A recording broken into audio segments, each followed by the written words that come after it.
여호수아 14장에서부터 19장까지는 요단강 서편 가나안 땅의 분배에 관한 기록인데 이 과정을 요약해 보면 이래요. 먼저 이스라엘 백성이 길갈에 모입니다. 이것을 제2차 가나안 땅 분배를 위해서 길갈에 모이죠.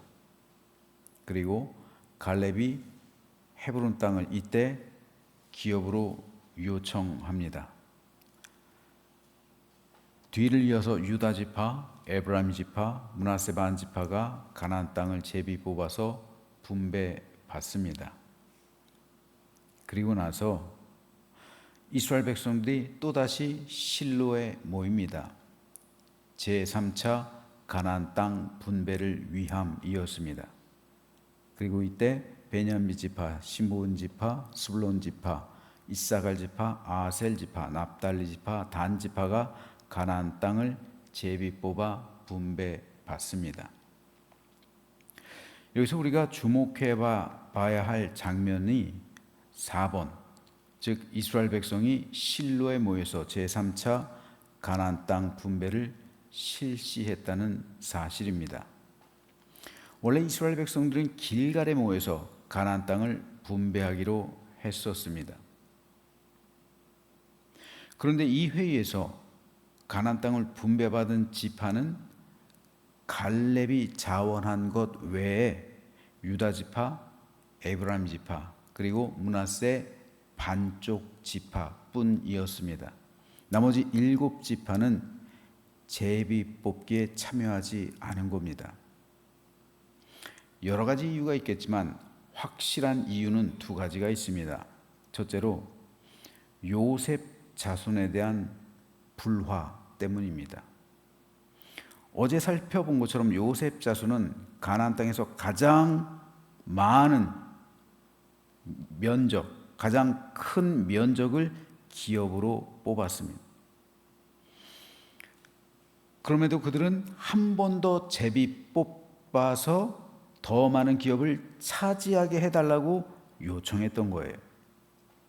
이것은 나머지 7지파로서는 받아들이기 어려운 거죠. 이미 가장 큰 면적의 땅을 차지하고 있는데, 소유하고 있는데, 뽑았는데 그 외에 더 한 몫을 달라고 하는 것이 다른 지파 7지파로서는 받아들이기 어려운 거죠. 그러니 그 자리에 있던 나머지 지파 사람들이 얼마나 속에서 부글부글 거리면서 화가 났을까요? 이런 상황에서 제비 뽑기가 은혜로울 수가 없겠죠. 그래서 그들은 제비 뽑기에 참여하지 않습니다. 둘째, 이제까지는 이스라엘 모든 백성이 함께 전쟁했어요. 그래서 두려울 게 없었습니다. 하지만 일단 기업이 정해지면 그때부터는 각 지파별로 전쟁해야만 했습니다. 각 지파들은 그게 두려웠던 거예요. 제비 뽑고 난 다음에는 자기 지파 안에 있는 족속들은 자기 스스로의 힘으로 몰아내야 됐어요. 정복해야 됐어요. 그러니까 그게 시험이 된 거예요. 그래서 선뜻 그 땅을 제비 뽑지 않고 못하고 돌아간 겁니다. 이러한 이유들로 인해서 길갈에서 있었던 제2차 가나안 땅 분배는 유다 지파와 가나안 지파, 유다 지파와 에브라임 지파, 그리고 므낫세 반 지파의 기업만을 확정했습니다. 그런데 여호수아는 나머지 7지파의 또 기업을 확정해야 되잖아요. 그래서 모임을 소집해야만 했어요. 그런데 이때 여호수아가 이스라엘 백성들을 소집한 장소는 길갈이 아니라 실로였습니다. 처음으로 이제 실로가 성경의 전면에 등장하고 있는 거예요. 그리고 여호수아는 실로에 회막을 세웠습니다. 그렇다면 왜 여호수아는 회막을 실로에 세웠을까요? 그 이유가 크게 세 가지가 있습니다. 첫째로 지금 보시는 지도에서처럼 실로는 이스라엘 12지파의 거의 정중앙에 위치하고 있었습니다. 그래서 이스라엘 모든 지파가 모이기에 가장 좋은 곳이에요. 밑에 있던 길갈은 사실 요단강 쪽에 있었죠. 그런데 실로는 정중앙에 있었어요. 그래서 모든 지파가 모이기에 가장 적합한 장소라고 할 수가 있습니다. 둘째로 이스라엘 지파들은 길갈에서 가나안 땅을 분배하는데 합의하지 못하고 실패했죠. 땅은 한 번 정해지면 절대로 물을 수 없어요. 그래서 이스라엘 지파들 사이에는 한 치의 양보도 있을 수가 없었습니다. 왜냐하면 이때 한 번 정해지면 그 땅은 물을 수가 없기 때문에 양보할 수가 없었어요. 목숨 걸고 함께 싸웠던 어제의 동지가 기업을 분배하는 데 있어서는 서로를 등질 수 있는 관계가 되었던 거예요. 여호수아는 이것을 풀 수 있는 방법은 회막을 세우는 것 외엔 없다라고 판단했습니다. 길갈에 있던 회막은 지성소가 없는 임시 회막이에요. 그래서 여호수아는 실로의 회막을 세우고 그곳을 이스라엘의 종교, 정치, 군사의 수도로 삼은 겁니다. 그리고 여호와 하나님 앞에서 신앙적인 결단과 함께 제비 뽑음으로 갈등을 풀 뿐 아니라 나아가서 각 지파별로 정복 전쟁의 완성을 촉구했던 겁니다. 세 번째로 여호수아가 실로에 회막을 세운 이유는 여호수아가 회막을 사랑하고 사모했기 때문에, 개인적으로는요. 실로가 여러분 저 지도에서 보는 것처럼 어느 지파의 땅에 세워졌습니까? 실로가 어느 지파에 있습니까? 에브라임 지파에 있어요. 에브라임 지파에다가 회막을 세운 거예요. 즉 이곳은요, 오늘날로 말하면 수도예요. 수도. 실로가 이스라엘 12지파의 수도 역할을 하는 거예요. 회막이 있잖아요. 성막이 있잖아요. 여호와의 언약궤가 있잖아요. 지성소가 있고, 그리고 모든 지파가 여기서 모여서 하나님께 제사드리잖아요. 그러니까 이곳은 실질적으로가 아니라 진짜로 이곳에 이 이스라엘 12지파의 수도예요. 사법, 행정, 군사, 정치, 종교, 문화, 모든 곳에 이 수도가 실로예요. 그런데 그 수도를 에브라임 지파 안에 두었다고요. 왜 그랬을까요? 여호수아가 에브라임 지파 사람이죠. 꼭 자기 지파이기 때문에 걷다 세운 거가 아니라 그 중요한 이유가 있어요. 왜 여호수아가 이곳에다가 이 실로에다가 회막을 세웠는지 그 이유를 출애굽기에서 찾을 수가 있습니다. 모세가 회막에 들어갈 때 구름 기둥이 내려 회막 문에 서며 여호와께서 모세와 말씀하시니 모든 백성이 회막 문에 구름 기둥이 서 있는 것을 보고 다 일어나 각기 장막문에 서서 예배하며 사람이 자기의 친구와 이야기함 같이 여호와께서는 모세와 대면하여 말씀하시며 모세는 진으로 돌아오나 눈의 아들 젊은 수종자 여호수아는 회막을 떠나지 아니하니라. 출애굽 당시 회막은 하나님께서 모세와 만나던 장소였습니다. 그곳에 하나님은 그곳에서 모세에게 마치 친구와 이야기하는 것처럼 대면하여 말씀하셨어요. 그리고 그 장소에는 모세 부관이었던 여호수아가 있었습니다. 모세는 회막에서 하나님과 만나 이야기하고 자기 장막으로 돌아갔어요. 하지만 여호수아는 회막에 남았습니다. 즉 여호수아에게 주어진 임무는 회막을 지키는 일이에요.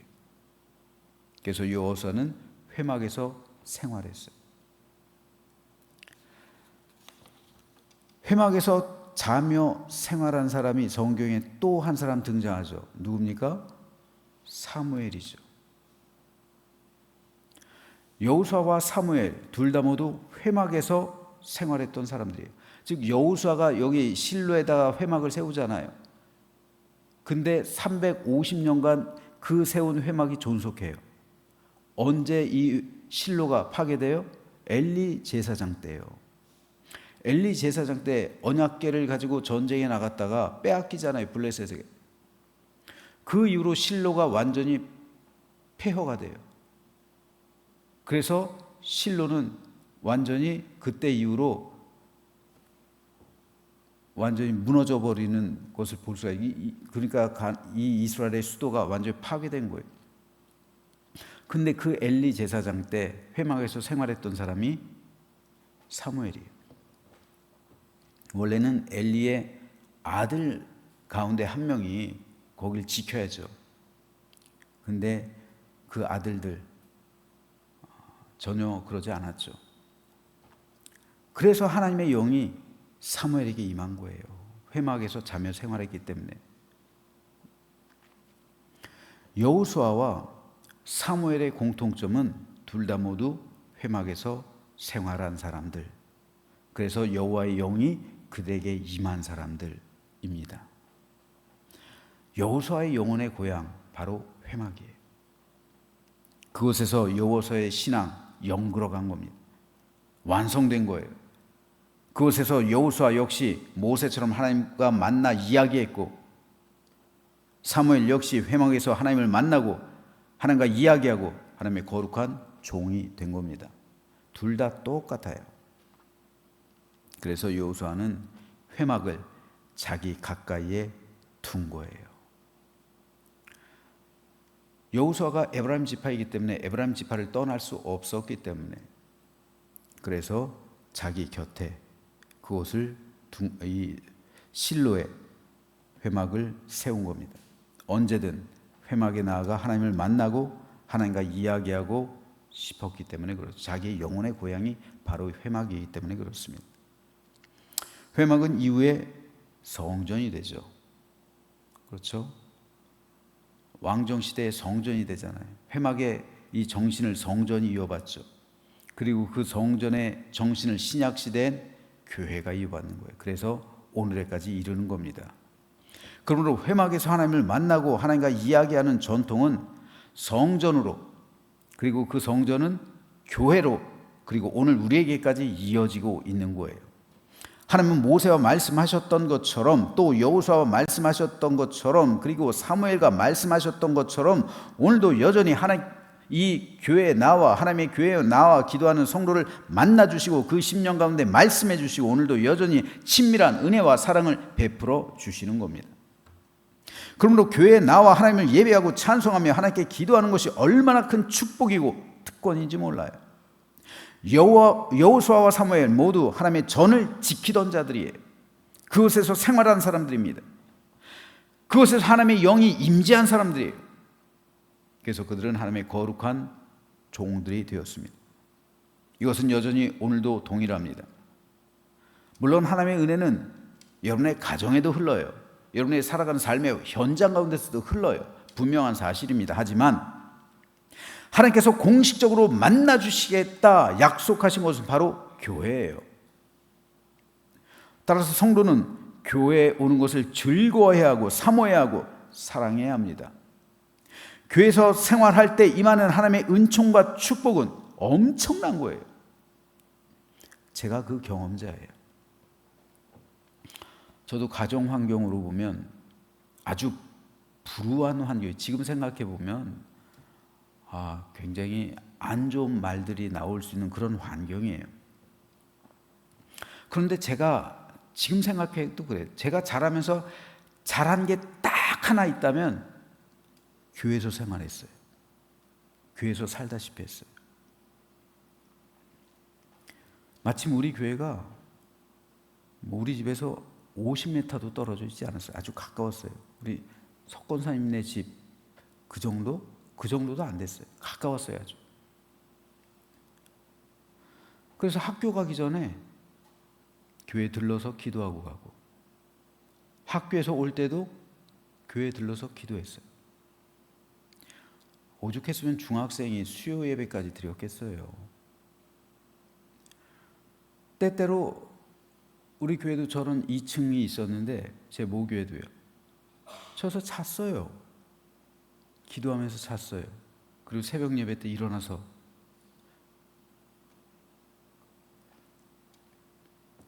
저는 교회가 제 집이고 생활하는 터전이에요. 교회에서 주로 생활했어요. 따지고 보면 집에 가봐야 뭐 나 혼자니까, 교회에 가봐야 사람이라도 한 사람 만나니까 그런 것 같아요. 그래서 교회 오면은 늘 아이들도 같이 있었고, 제 또래들도 있었고, 선후배들도 있었고, 물론 어른들도 있었고. 그런데 가랑비에 옷 젖듯이 교회에서 생활하는 내내 나도 모르는 사이에 하나님의 은혜가 제 심령 가운데 스며든 거예요. 그래서 제가 이 자리에 있는 거예요. 어떤 분들이 저를 생각하는 마음으로 사택을 아파트로 옮기는 게 어떻겠느냐라고 좋은 마음으로 마음 써주신 분들이 있어요. 그런데요, 저는 우리 교회가 가까워서 너무 좋아요. 교회에서 생활하는 게 너무 행복하고요, 기뻐요. 여러분, 바로 앞이 교회인데 얼마나 좋아요. 이렇게 좋은 게, 이렇게 좋은 목사로서 이렇게 좋은 환경이 어디 있어요? 여러분, 제 행복과 기쁨을 빼앗아 가지 마십시오. 제 행복과 기쁨은 먼 데로 하는 게 아니에요. 가까운 데, 예배당과 교회와 가까운 데 있는 게 좋은 거예요. 언제든 올라와서 기도할 수 있고, 언제든 찬양할 수 있고, 이게 얼마나 큰 기쁨이요 축복입니까? 지금 유치부 성경학교 하고 있는데요, 아이들이 교회에서 뛰어노는 것 참 중요한 일이에요. 왜 그런지 아세요, 여러분? 뛰어놀아도 아이들이 아파트에서 뛰어놀 수도 있잖아요. 마을 공터에서 뛰어놀 수도 있고요. 그런데 교회에서 뛰어놀면요, 자기도 모르는 사이에 하나님의 은혜가 이슬비 가랑비 젖듯이 스며든다니까요. 여러분, 이거 굉장히 중요한 거예요. 여러분, 놀더라도 교회에 와서 놀게 하세요. 그러면 그 아이들이 자라서 사무엘 같은 사람 된다니까요. 저도 우리 가정 같은 환경에서 이런 목사가 나올 수 있는 환경입니까? 아니에요. 나올 수 없는 환경이에요. 그런데 교회에서 자라니까 하나님의 은혜가 스며드는 거잖아요. 그래서 제가 지금 이 자리에, 이게 제 신앙 간증이에요. 그러니까 아이들, 저 위에서 좀 이제 리모델링 하면 밑에다 놓을 거예요. 그렇지만은 아이들 교회 와서 생활하는 거, 뛰어노는 거, 여러분, 이거 큰 축복이, 대단히 큰 축복입니다. 그런데 이건 비단 아이들뿐 아니에요. 우리 어른들도 마찬가지예요.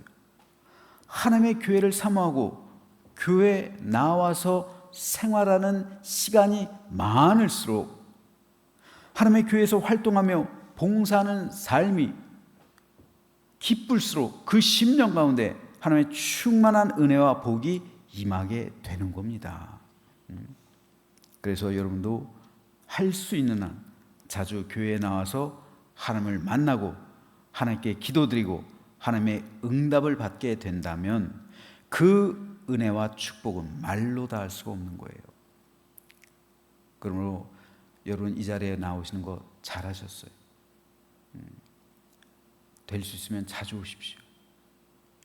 될 수 있으면 여기서 생활하십시오. 살다시피 할 수는 없겠지만 여호수아가 회막을 지킨 것처럼, 사무엘이 회막을 지킨 것처럼 우리가 교회를 지키고 함께 이곳에서 신앙생활할 때 하나님의 크신 은총과 복이 내 삶 가운데 충만히 임하며 하나님의 도구가 된다는 사실을 믿으시면서 이러한 은총과 축복을 받아 누리는 우리 모두가 되시기를 주님의 이름으로 축원합니다.